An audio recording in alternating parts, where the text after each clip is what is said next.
आपण पाहत आहात जनहित प्रवर्तक वृत्तवाहिनी सिटी लाईन न्यूज. पाहत रहा.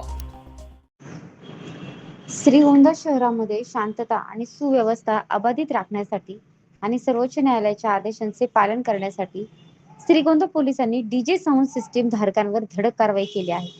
लग्न समारंभ दरम्यान शासनाने ठरवून दिलेल्या आवाजाच्या मर्यादेचे उल्लंघन करून बेकायदेशीरपणे डीजे वाजवणाऱ्यांवर कारवाई करण्यात आली आहे. यावेळी पोलिसांनी एका डीजे चालकास अटक केली आहे. श्रीगोंदा शहरामध्ये आज स्थानिक पोलीस प्रशासनाची परवानगी न घेता विना परवानगी आणि मानवी जीवाला त्रास होईल अशा तीव्र आवाजात चालणारे डीजे संच आणि संबंधित साहित्य पोलिसांनी जागीच जप्त केले आहे. संबंधित डीजे चालक आणि आयोजकांविरुद्ध भारतीय न्याय संहिताच्या संबंधित कलमानुसार गुन्हा नोंदवण्यात आलेला आहे. सिटी लाईन न्यूज साठी प्रतिनिधी दीपक कदम, श्रीगोंदा.